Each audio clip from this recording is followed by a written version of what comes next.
Wow, I didn't know you had this talent. Oh, I know. It's super good. You know, I get bored sometimes.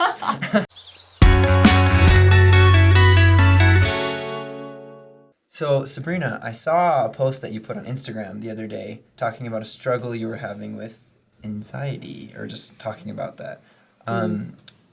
Could you tell us more? Could you, because the post only shares so much, you know. Yeah, I would love to tell you guys more. So in high school is a hard time. I had pretty bad anxiety.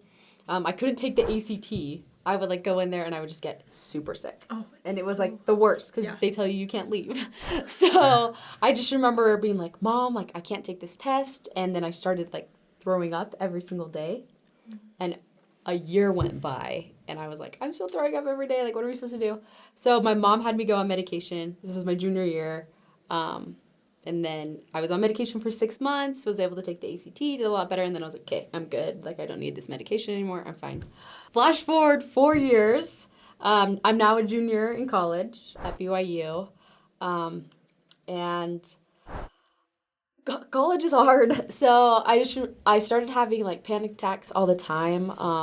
This summer, I just remember I was in a team meeting, and my boss, like, looked at me, and he's like, Sabrina, are you okay? And I just started sobbing in, like, the middle of my whole company team meeting. And I had to leave. Like, I was just like, I have to go home. And I couldn't figure out what was wrong. And then moving forward, it was November, and it was my birthday. And I'm out to dinner with, like, a friend and my parents. And we get there, and I run to the restroom, and I'm, like, throwing up and just sobbing. And I, like, don't know what's going on. And I'm like, I don't know why I'm crying. I don't know why I'm panicking, but I have to go home.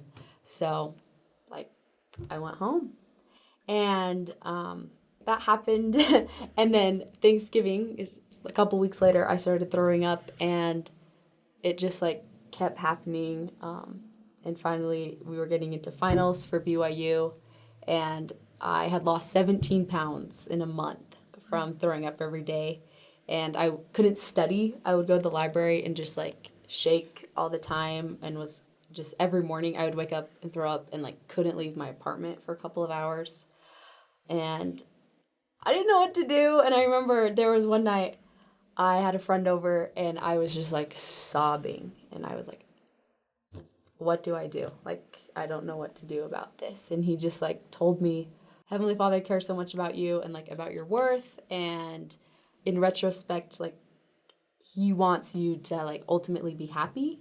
And so, like, how does that happen? And then, so after we talked, I got a blessing. And someone told me before we were, like, talking about, like, anxiety, and he said, Brigham Young once said, if you haven't, like, sought medical help before getting a blessing, like, are you really using, like, Heavenly Father's resources?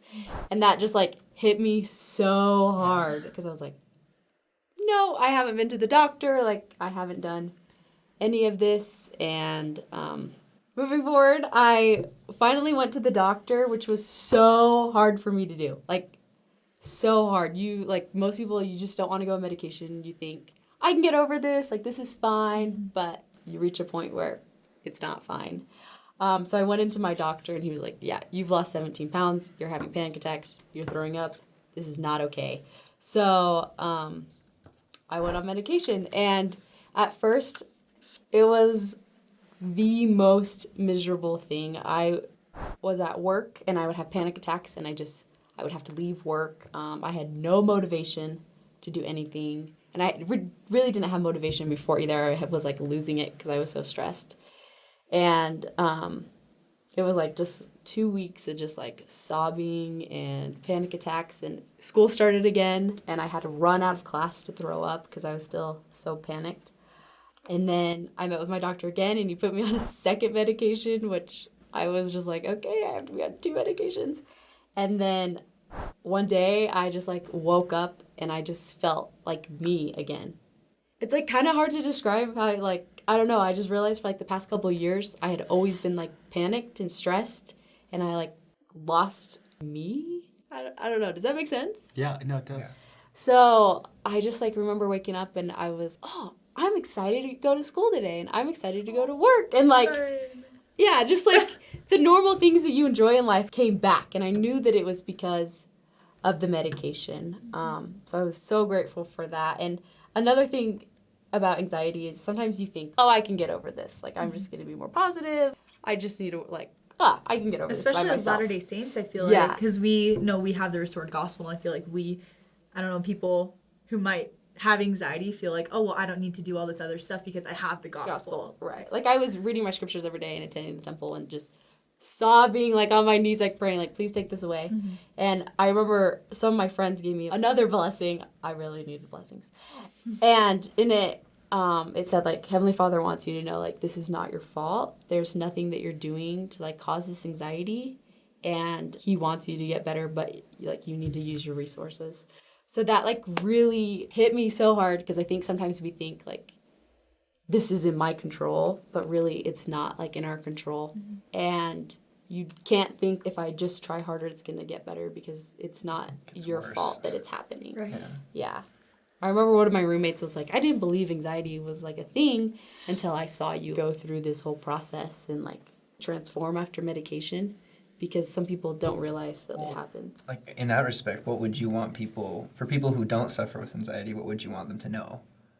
It's not in people's control. Like, even since I've been on medication and, like, trying so hard, so many of my friends are like, oh, well, if you read this book or, like, you start doing this or you exercise more, like, you won't need to be on medication. Like, you'll be fine. And I think people just need to, like, love everyone and let them use the resources that Heavenly Father has provided. Like, modern medicine is here for a reason. Right. And just, like, support them. Just be nice and don't try to, like, tell them that they can do other things to not be on medication or to do certain things and it will just go away. Right. Because that's not how it works. Elder Holland has a great talk called Like a Broken Vessel. And in the talk, he says this: if you had appendicitis, God would expect you to seek a priesthood blessing and get the best medical care available. So too with emotional disorders, our Father in heaven expects us to use all of the marvelous gifts He has provided in this glorious dispensation. So I feel like we should not be afraid of medication. It's important. It is so important. And really, like, it changes lives. I cannot tell you how incredible I feel now.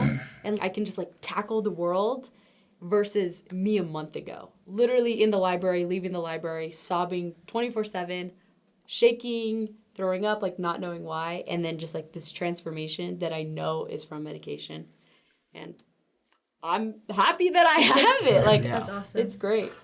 Through this whole experience, and I know it's not over because it's going to be a lifelong journey, my relationship with Heavenly Father has grown a lot because there were so many nights that I was just on my knees, just, like, sobbing and asking for help. Mm-hmm. And I, like, through the blessings that I got, I realized, like, He cares about all of us individually so much. And He, like, wants us to, like, rely on Him and then rely on the things He's given us. And I remembered that in that blessing where it said it wasn't my fault, Heavenly Father also said there are so many people out there that struggle with these things every day. And, like, it's way more common than I think. And when I posted on my Instagram, it was for a campaign we're doing at school. And so many people reached out to me and they said, hey, like, I've never wanted to talk about this, but I have, like, really bad anxiety that I struggle with. Even someone from California, never met, not LDS, they messaged me and said, hey, I saw your post on the popular page and, like, I really struggle with this. Like, what recommendations do you have? Like, so people have it out there. That's and awesome. I think people are afraid to, like, talk about it and seek the help they need. That's cool that you were able to help other people and also get closer to Heavenly Father, even through that hard experience. Well, and I think, like, a big thing that I hope people can understand is that, like, it shouldn't be looked down upon. You know, you don't look down upon someone because they have, like, they're missing an arm or something, you know, and we all have different things that we struggle with. When I came home from my mission, I found out that, like, half of my family, you know, was taking pills for depression and anxiety. And it was, like, weird because before I thought, oh, my family's perfect, like, we don't have any problems. And I came home and I realized, oh, my family's falling apart. But that wasn't the case. Yeah. You know, like, we weren't falling apart. It's just they had issues and they were taking medication, they were overcoming it. And I think a lot of people feel like because they suffer with anxiety that they're less than other people. As they talk about it, then they're wimps and they're weenies. These are just things I've heard my friends have talked about. Yeah. And I remember I was talking to my mom about it, and every single person in my family immediate family is on medication for anxiety because all of us have struggled with it. And I always thought like, oh, like, I'm fine. Like, I got this. Right. And then I remember my cousin came over Christmas break to spend time with us, and we were just talking. I was like, yeah, like, I've had this really severe anxiety. Like, I've lost a ton of weight. Like, I haven't been able to go to work or, like, work hard in school. And he was talking to me, and he was like, I'm on the same medication they just put you on. And he's like, everyone in my family's on anxiety medication. So sometimes it can be genetic, and you just take it, and it helps you so much. It's okay, you know? Yeah, it's okay, you know? Like, yeah, like if we all had broken arms, we would all get cast. Like, Yeah. you do what you gotta do. And another thing is that people, I think, feel like they, because they may not love themselves at that moment, they feel like Heavenly Father doesn't love them. Or they feel like the Lord doesn't love them. But that also isn't true. The Lord descended below all things. So he 100% understands how you feel. No one else may, but he does. So I think we, in a sense, you know, because we're sinners, we're all a little broken, but you're not broken because of your anxiety. You're not broken because of your depression. It's not Nothing's wrong a with sin. you. It's not something you Yeah. did. And it's just part of life. And everyone has different trials. And I think, like, for me, this has been a huge trial. But like you said, in all trials, we grow closer to our Heavenly Father because he knows exactly what we're going through and the thoughts we're having and the feelings we have. And he's, like, perfectly understanding of us individually. Right. For the people that don't, like, feel Heavenly Father's love, when you have depression and anxiety, it's like a scientific thing. Like, there are chemical imbalances in your head, and, like, things are actually wrong that are stopping that. So, yeah, just get help. Yeah. And don't be ashamed of it. I have to go to the counselors at BYU. I haven't been yet, but I have an appointment. Nice. My doctor, like, mandated it. So you just embrace the help you have and don't be ashamed of it. Yeah. And so with that being said, Heavenly Father loves you, and thanks so much for watching. He loves you, and he loves you. I felt that was almost like a Sunday. And you get a car, and you get a car. But Heavenly Father loves each and every one of you, and we love you. I love them. Maybe love them a lot. Maybe not a lot. I love you guys. 1, 2, 3. Thank you, Sabrina. Oh, really? We just want to say thank you to Sabrina. Honestly, it must take a lot of courage and bravery to come out and just tell the whole world your story, and we really appreciate it because I know a lot of people will relate to it. So thank you. No I feel like I problem. want to give you a hug after If that. I can help people, So I'm great. glad to Girls talk about and it. hugs. Girls. Oh, yeah. Cold. Hey, Let's do a group don't hug forget while we to do like the us rest. on Instagram Okay. and Facebook And just subscribe. Follow Sabrina at Sabrina Christensen. Sabrina On- A. Sabrina A. Oh, so it's Christensen. 2 A's in a row? Yeah, 'cause so it's my like middle name is Sabrina. an A. Yeah. Aline. Oh, I didn't know that. I didn't know. Really So great makes quote sense. that I learned. Impossible is an opinion, so you can do anything. Oh my gosh, this is good like motivation.